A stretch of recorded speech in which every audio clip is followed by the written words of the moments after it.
Howdy, I'm Matt, and in this episode we're going to be having a quick chat about and an overview to the Wildthing, or let me get this right, the Mini Wildthing 30-inch slope soaring model.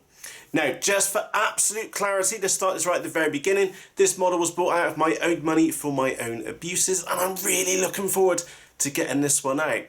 Now, also before we go any further, this model goes down in history as like one of the easiest models to put together ever. And I genuinely mean that. If we take a close look at it, now the camera's not doing the best job to show how berry red this model is. It is so red, it's unreal. And I can see up there on the screen that it's coming out like more of an orangey colour. But in real life, this is one luscious strawberry. And it's absolutely beautiful. Now, I did mention that this kit was very, very simple to build.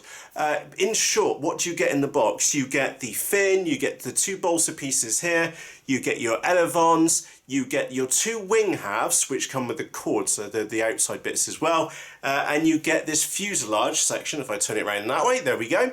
You get this fuselage section as well, all pre-made, and you just need to tape it up. But tape it up, stick some servos in, and you're away. Now, there isn't anything like technically required, other than, to be honest, a craft knife. That is a craft knife and a hot glue gun. That is it for tools, and I'm not kidding you, that's all you need to build this model. It is, like I said, it was one of the easiest models I've ever built.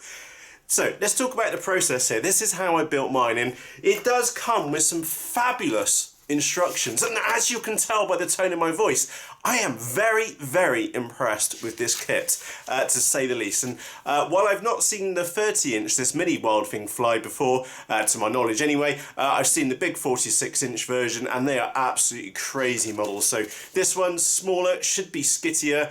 Definitely going to be skitty with the amount of a servo thrower or elevon thrower I've got on mine, so I'm really looking forward to it. So yeah, instructions, absolutely brilliant. You can see the drawings which we've got in there, and then if I move it across the page, look how much text is in there. It's completely map proof to put this model together. Instructions 10 out of 10. We'll do 9.5 out of 10. We'll get to those in a moment. So the actual construction of the model, you get the two, it's made out of black EPP, which, to be honest, like in my own experience, the black EPP seems to be tougher than white EPP foam. I guess it's because it's a different type of foam, or they're putting some chemical in there to make it black, or maybe it's done with crappier platform. I don't know. But black EPP, from my experience, is tougher than white EPP, to the point that it will blunt these blades very, very quickly. So that gives you an idea on how tough this EPP foam is.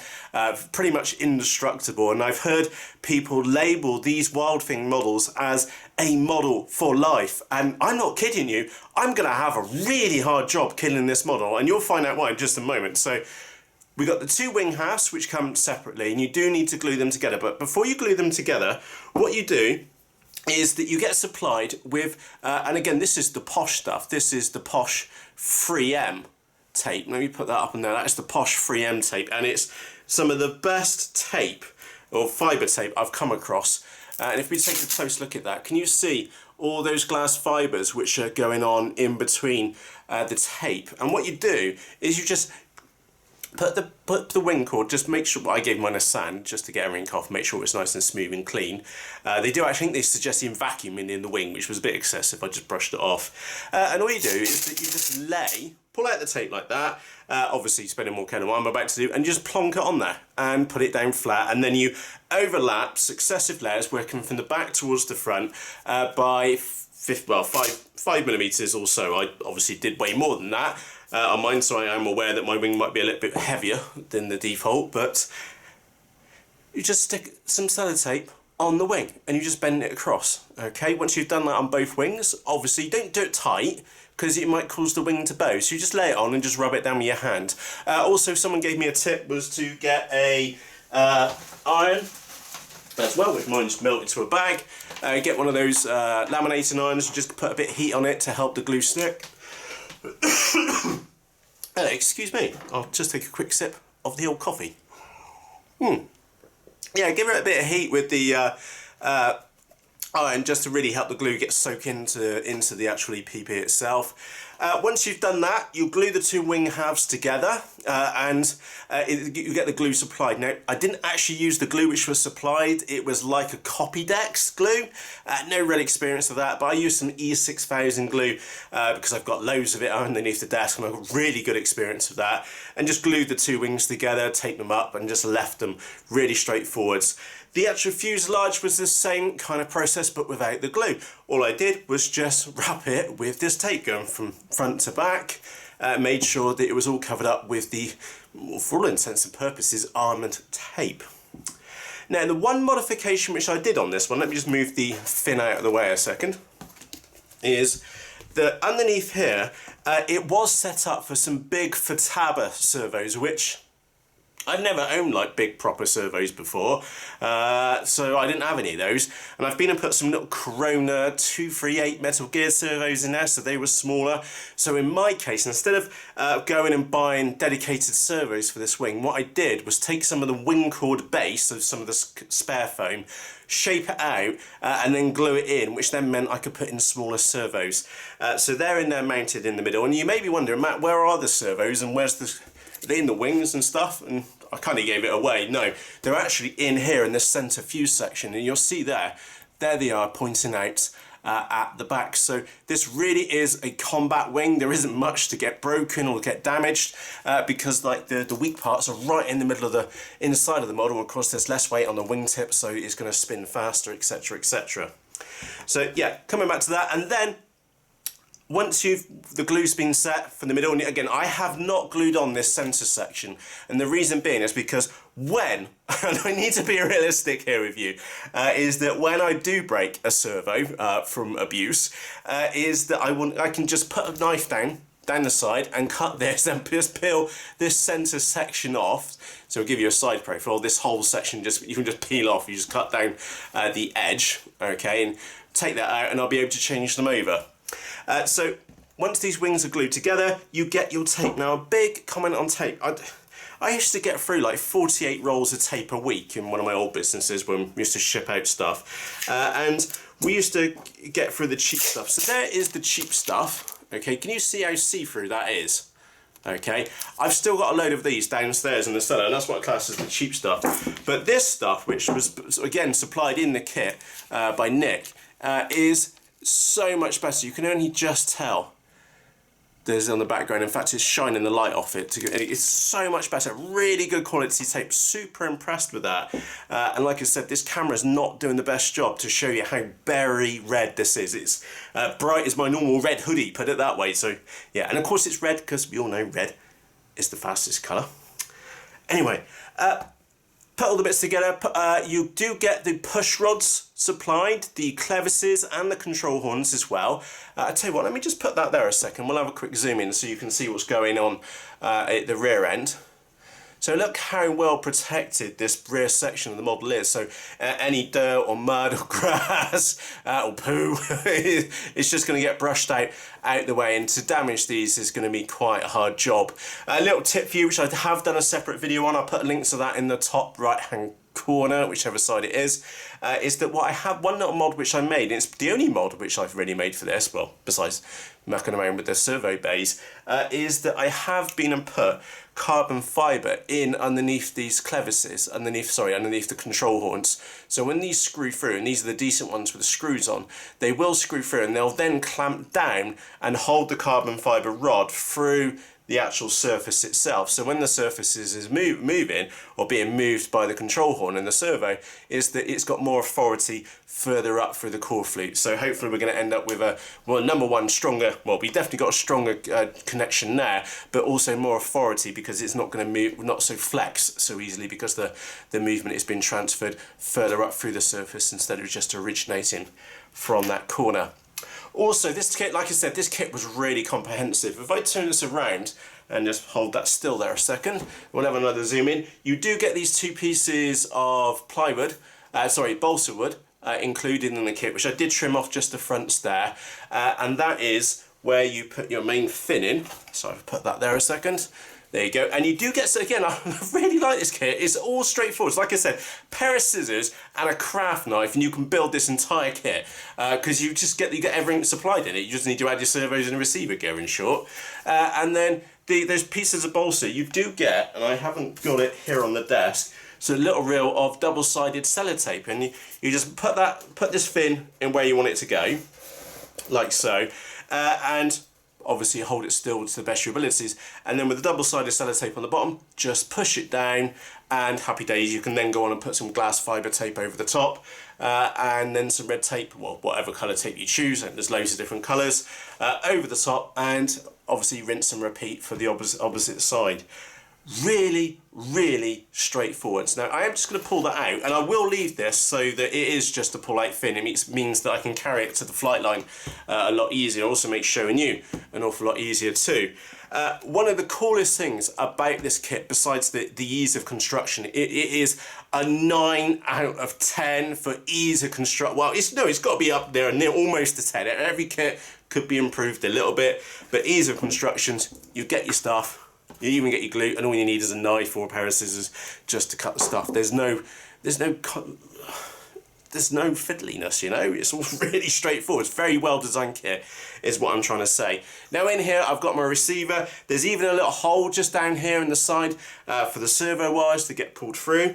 What I have done for mine, and it works out absolutely perfectly, is that I have been and made a colour-coded Li-on battery pack as well. So in here are some, well, they say that they're 4,000 milliamperes. I can pretty much tell you they're definitely not 4,000 milliamperes.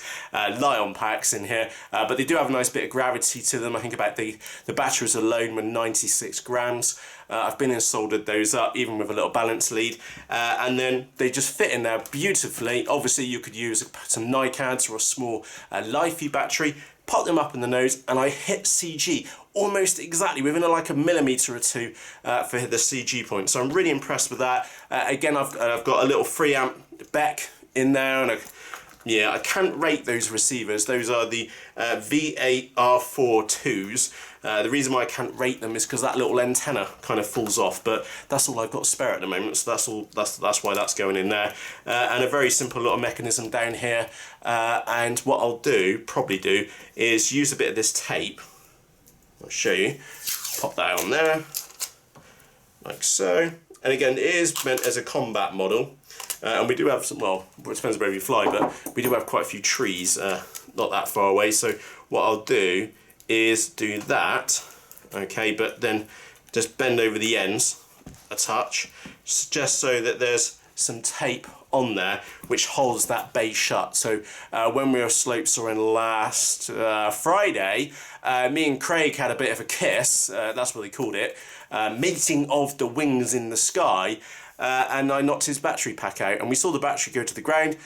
When I was at the top of the slope, I could have sworn blind it was just there in the middle by the shadow. No, could we find it? And they were bright white battery NiCad pack we couldn't find it anywhere. So yeah, a little bit of tape on there. Again, just a temporary thing, just to ensure that that bay stays shut. And again, Li-on battery pack in the front will just last for, well, weeks in a model like this. Now that I've been and taped it up, I really want to show you how much movement I've been and got in the actual servos themselves. So I'm just going to turn on the old transmitter remote. Welcome to Tyrannus. She'll have a good old chat to us. There you go. Low rates. Let's go and turn her on a second. Now this is probably the only bit which could be improved by putting a switch in here, but I'm quite happy in getting these the right way round. So there we go. There's the that bound up. Just going to poke that inside. Again, if you had switches, I don't have. Well, I think I've got one switch. I don't know where that is at the moment. So yeah, if I had a switch, you could have obviously mounted that on the side or something like that. But for me, I'm quite happy with that approach. Anyway, let's move it around. So this is low rates at the moment. Maybe I should zoom out a little bit more. There we go. Okay.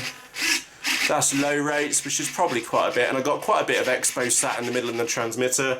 But if we bang it up high rates. On high rates, you'll see how much the servos come up. Absolutely loads.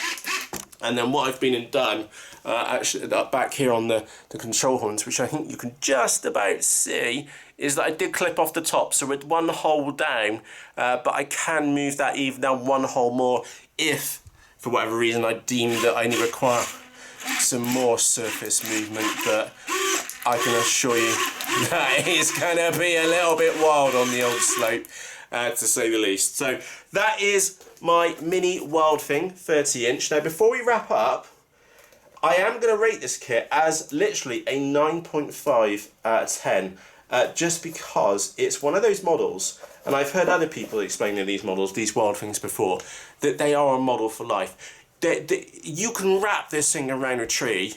They're just designed to be hit by other things and for you to hit other things as well. They are super tough. I was absolutely shocked by the strength which you get, and I'm going to cough in a moment, apologies. Excuse me. Quick sip, and as many of you know, we always leave all mistakes and screw-ups in.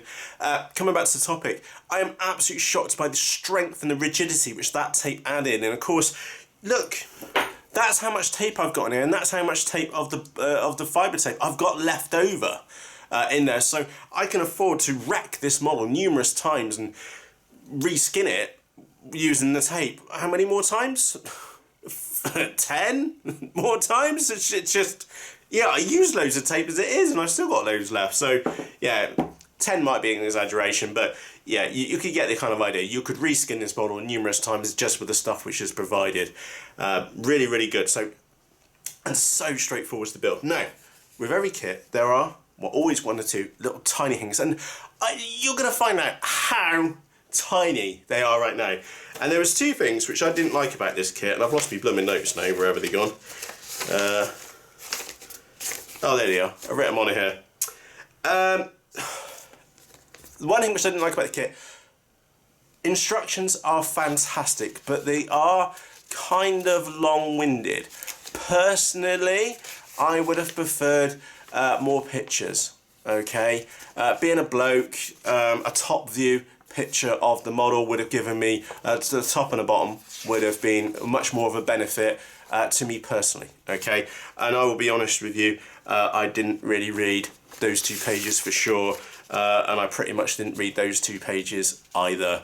The only bit which I think I read was the, balance point on there, and that was about it. And I did check with Nick from Seller Head Aeroplanes, which way the elevons needed to go. So, yeah, minor point. And again, is that enough to discount it by 0.25? I think so. Too long. Instructions were great if you like instructions. I didn't like the clevises. Now, what am I talking about, and why didn't I like the clevises? This is really me being really picky, okay? Those clevises, which we've got just here, okay, when you screw them onto the supplied push rods, which were good push rods, that's not them at all, is that they won't go all the way down.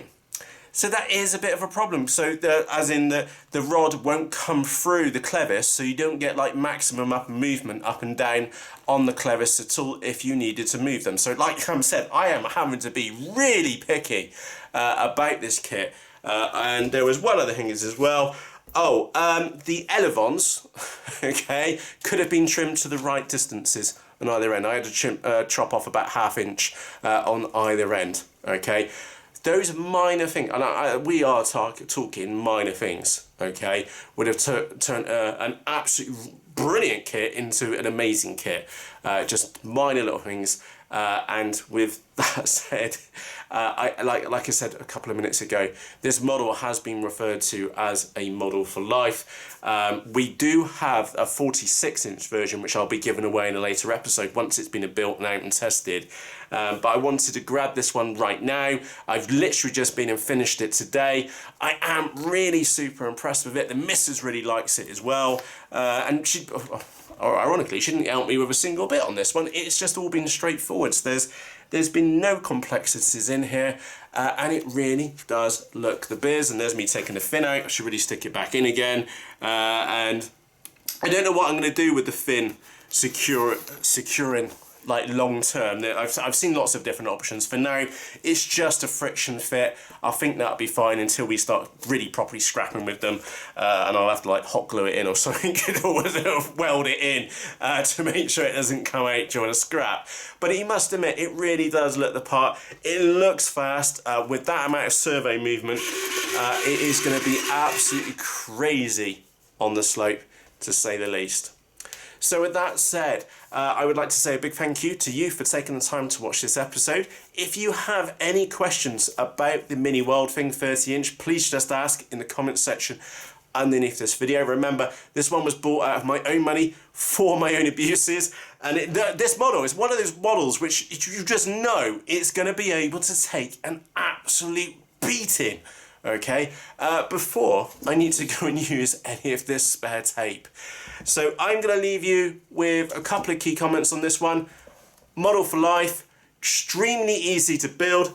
Only requirement really is a craft knife, okay? And that's for ease. You could use a pair of scissors. So if you've got kids and you want them to get in build, this is like the perfect model because it is so easy to build. Okay, I'm trying to choose my words as carefully as possible.